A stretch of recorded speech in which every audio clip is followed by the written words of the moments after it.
This is The Wire for 2300 Zulu, August 27th, 2025. Precedence is routine. Information cutoff is 2200. Bottom line up front. 2 mass shootings strike Minneapolis. Concerns within trucking community grow as focus on traffic incidents increases. On the home front, in Arkansas, a truck driver was arrested after driving the wrong way across the Memphis-Arkansas bridge yesterday, causing a large traffic disruption. Traffic was halted for some time as the driver was detained and his semi-truck removed from the roadway. Analysts comment.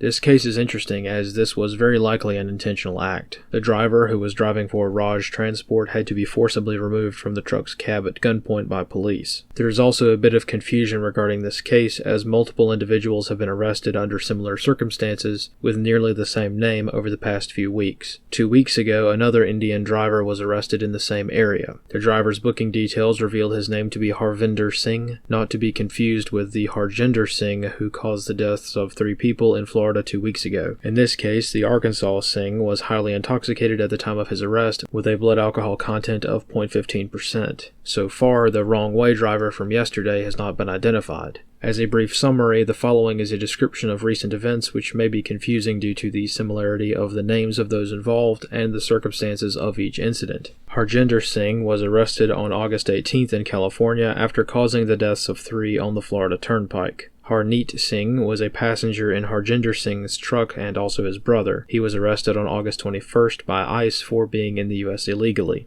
Navjeet Singh was arrested in Canada on August 22nd after remaining a fugitive for almost 9 months after causing a fatal crash in Manitoba. Harvinder Singh was arrested on August 14th on Interstate 40 near West Memphis for drunk driving, and the unknown Raj Transport driver was arrested on August 26th after driving the wrong way on the Interstate 55 bridge near West Memphis. In Minnesota, 2 mass shootings have been reported in Minneapolis over the past 24 hours. Yesterday, a drive-by shooting was reported in the vicinity of Cristo Rey Jesuit High School on 4th Avenue. 1 person was killed and 6 others wounded during the attack. The suspect has not been identified and remains at large. This morning, a separate mass shooting was reported at the Annunciation Church on West 54th Street. 1 gunman targeted the church during the all-school morning mass for the Catholic school co-located with the church. Local authorities report a total of 2 children killed and 17 others wounded during the engagement. The suspect has been identified as Robin Westman, formerly Robert Westman, who was reported deceased at the scene.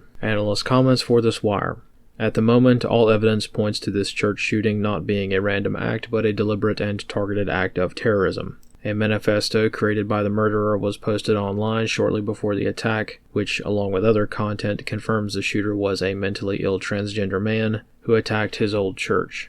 It is usually best to wait a few days for information to settle down after a major shooting. However, in this case, it is important to be aware that while the crime scene was still active, gun control activists were observed demonstrating at the scene, harassing parents who were trying to pick up their children from the school after the shooting. Horrific murder scenes are already a nightmare to manage. Staging areas have to be established for reuniting families, media has to be kept from contaminating the crime scene, and further security concerns must be considered as well, just in case of secondary attacks. Any time a mass shooting like this occurs, it takes great skill to, on the fly, manage the scene effectively and efficiently, while also maintaining a respectful and considerate response. However, when activists begin harassing grieving parents, a powder keg emerges and there's no telling what might happen. This was made worse by Minneapolis Mayor Jacob Frey making statements that many have perceived to be in poor taste at best or blasphemous at worst. Even the shooter's mother had to find out that her son was the shooter from journalists who called their home phone number to harass them. Consequently, in this highly emotionally charged environment, the response so far has largely been to throw gasoline on the fire